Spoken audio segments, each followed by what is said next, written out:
Hey everybody out there in microeconomics land. Today I am going to go over the participation activity dealing with monopolies. So we talked about this a little bit in class already. This activity is in the slides specifically, but I want to go over it to make sure everybody's really comfortable with it.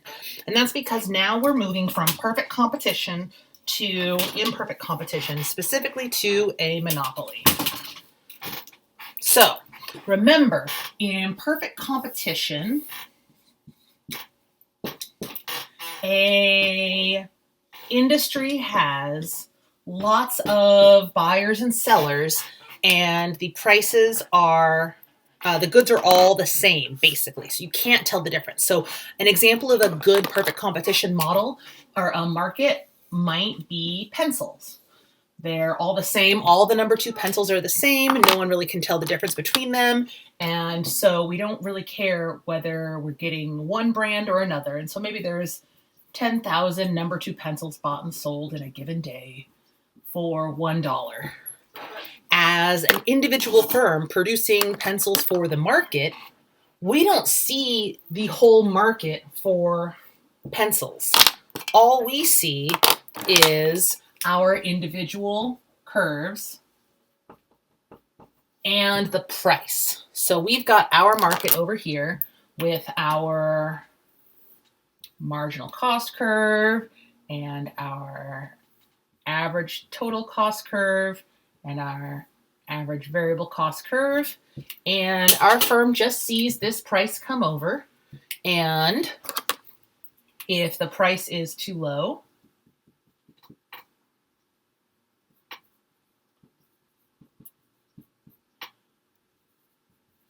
which is the marginal revenue, then we'll see that at that quantity, firms are going to leave the market, right? In perfect competition, there are many buyers and sellers. All the goods are basically the same. Anybody can enter or exit in the long run.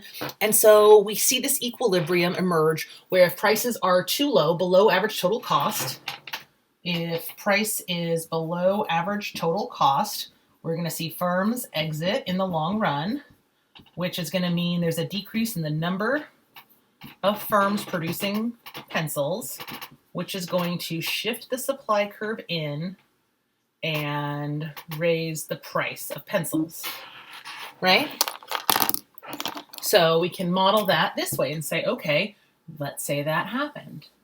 Now we see the supply curve goes up, the new price is higher, and now at this price, if I drew it perfectly, we're in equilibrium because now there's not an incentive for firms to enter or exit. The point is, in perfect competition, this one pencil maker doesn't see the downward sloping demand curve. All they see is that price information being translated to them because there's so many firms that they don't get to look at one individual consumer's demand. They just see what the thousands of other companies demand, or the thousands of other people demanding pencils want, or the thousands of other companies producing pencils. So think about if we decided to stop producing pencils, some other company would come in. So we don't see that relationship, that downward sloping relationship between price and quantity demanded. We just see the market price because we're one of 1,000 companies making, say, 50 out of 10,000 pencils, right? In imperfect competition, things change.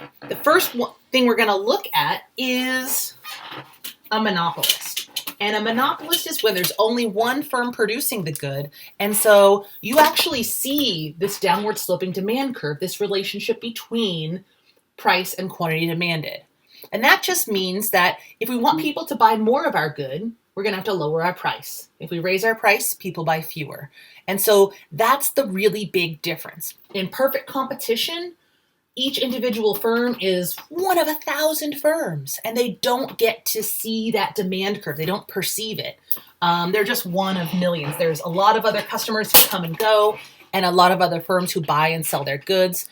But in a monopoly situation, there's only one firm, and that one firm sees everything because they're the only one you can buy goods from, right?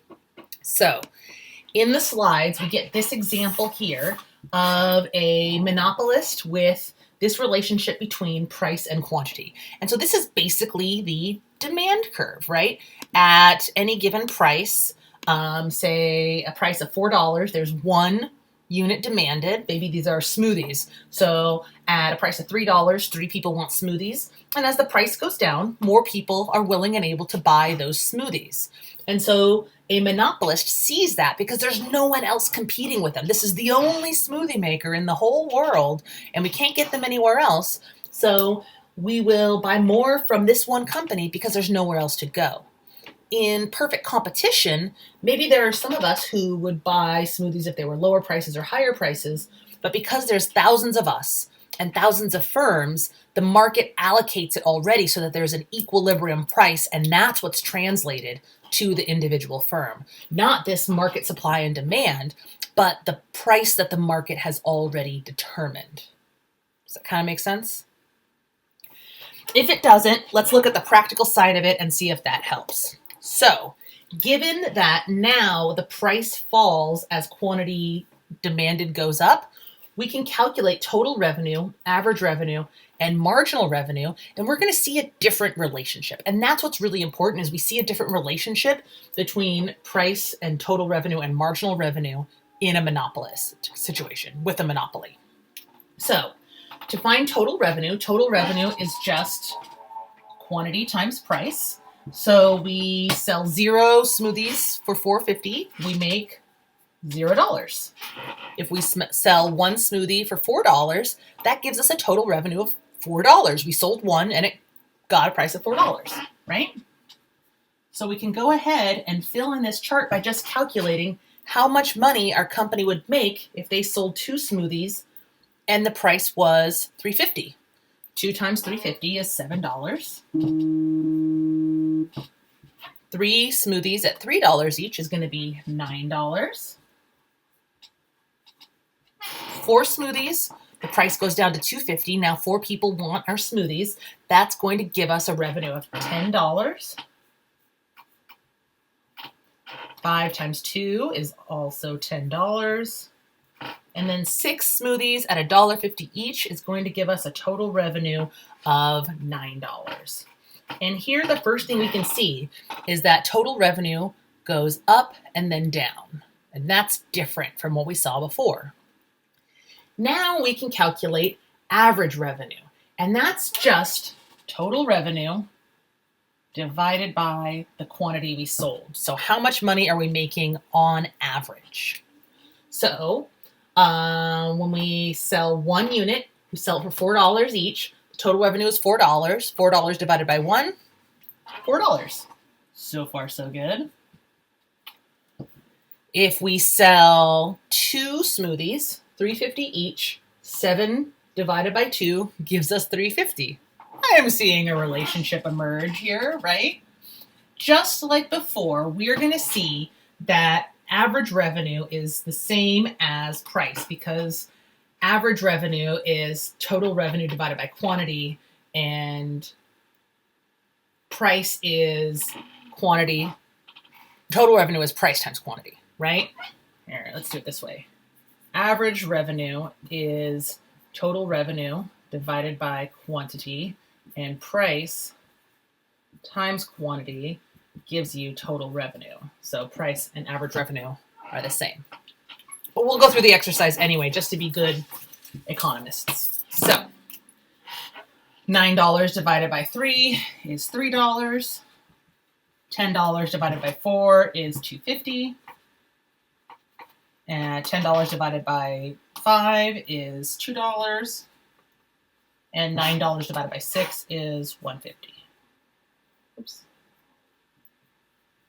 Okay, can you see that? Kinda. Okay, cool. The next thing, and I'm going to switch colors because this is important, is the marginal revenue. Marginal revenue is the change in total revenue divided by the change in quantity. Because our quantity is just going to go up by 1, we just want to look at how much total revenue goes up. So marginal revenue is the change in total revenue divided by the change in quantity. So if we go from a quantity of 0 to a quantity of 1, our total revenue goes from 0 to 4. So our marginal revenue is $4.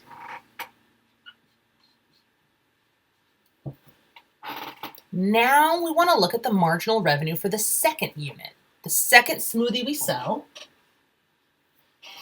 takes us from $4 of revenue to $7 of revenue. 7 minus 4 is $3. So that third smoothie gets us $3 more of revenue. That's different. That's the big thing. Marginal revenue is no longer a flat line. It changes as we change how much we sell. So going from $4 to $7 means our marginal revenue is now $3. What's the marginal revenue of the third unit? Well, it's the difference between 9 and 7. 9 minus 7 is 2. So that third smoothie sells for $2 more, gives us $2 more in total revenue. Start to see that? So we see now we have a marginal revenue curve that's going to go down, right? Marginal revenue is going down, and we can already see it's going to go down pretty fast, right? Going from the third smoothie to the fourth smoothie, we're going to go from $9 to $10. So that means the marginal revenue, the additional revenue that we get total from selling that fourth smoothie is $1. Okay? Now here's a tricky one. What's the marginal revenue of the fifth smoothie? Because price goes down when quantity goes up, total revenue stays the same. And so in this case, the marginal revenue of that fifth unit is $0. You see that? We didn't increase total revenue. It stayed the same because of the change in price and the change in quantity. The sixth unit actually decreases our total revenue. Even though we're selling 6 smoothies, the price is now so low to get that sixth one sold that our revenue is negative on the margin. Our marginal revenue is now a negative $1. Okay?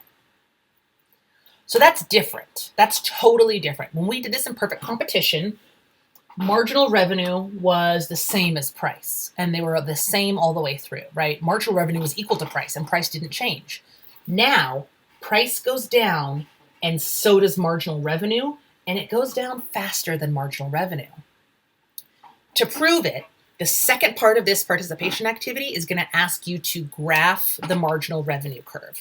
And to do that, I've given you some marginal cost information just so you have something to compare it to. So I'm going to go ahead and add that in. And this is just given, right? There's no information where we would have gotten that. It's just given by the problem as I wrote it. So the marginal cost of the first unit is going to be $2. The marginal cost of the second unit is $1. And then $2. And then $3. Then $4. And $5. Okay? Can you guys see all that? Sort of? Mostly? Kind of? There. So now I want to graph these together, and now you'll see how a monopoly is very different from perfect competition. So let's set this aside. Thank goodness we've got multiple whiteboards here. And now we're going to look at a monopolist in the market. So we've got quantity, and we're going to go from 0 to 6.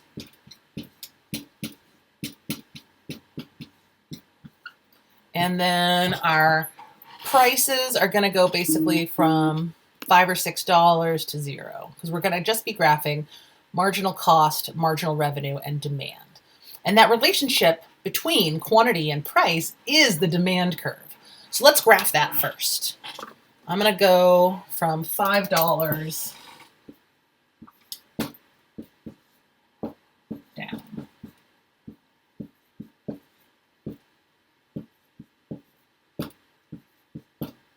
Okay.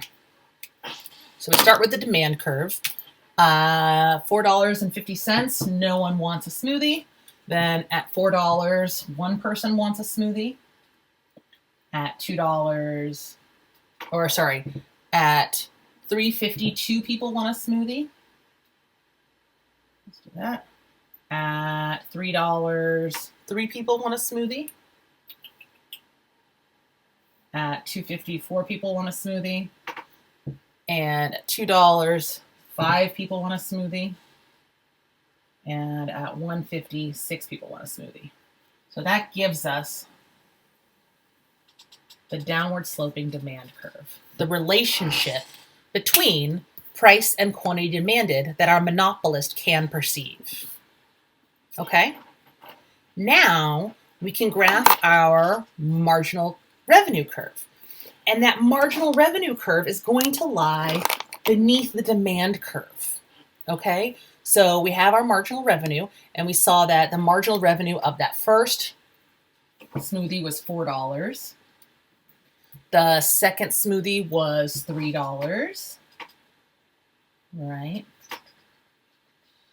Trying to get that kind of right. The third smoothie was $2. The fourth smoothie had a marginal revenue of $1. By the fifth smoothie, marginal revenue was $0, and the sixth smoothie, it was a -$1. So I'm going to go ahead and see if this curve, what color will do it. Draw that marginal revenue curve.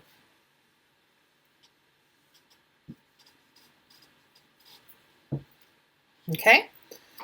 Last but certainly not least is the marginal cost curve. Marginal cost of the first was $2. Second was $1. Third was $2. Fourth was $3. Right? Okay. Sorry.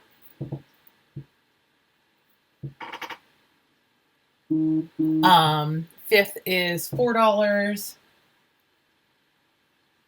And the sixth is $5. So we have a marginal cost curve that goes like that. Cool? So now you can see how a monopolist is going to look different. Their marginal revenue curve and their decision of how much to produce is going to be different than in perfect competition. Because one thing is still the same. A profit maximizing firm is still going to produce at marginal revenue equal to marginal cost. So this firm's going to produce right here, where marginal revenue is equal to marginal cost. They're going to produce 3 units, 3 milkshakes, 3 whatever. What they're also going to do is they're going to charge a higher price. And that's one of the ways that monopolists can lead to inefficiencies. Monopolists are going to tend to underproduce and overcharge for their goods. So if we look at how we would graph this, we'll see that the monopolist would charge a price based on the demand curve, even though their marginal cost is lower. And that's what we're going to talk about next time. When we talk in the lecture about how a monopolist behaves, we're going to talk about how monopolies are bad for society in terms of the ways they create deadweight loss through underproduction and overpricing and earning economic profits. But hopefully this gets you through the participation activity, gives you some of the answers to some questions you have about how a monopolist is different from perfect competition. Just a little reminder, in perfect competition, oh, that's not black, that's purple. In perfect competition, it would have looked like this, right? We would have seen a marginal cost curve largely the same, but the marginal revenue curve would have been like this, and there would have been, in the long run, 0 economic profit because of that average total cost curve. Okay? So that's the big difference between a monopoly and perfect competition. Okay? All right, I'll see you next time.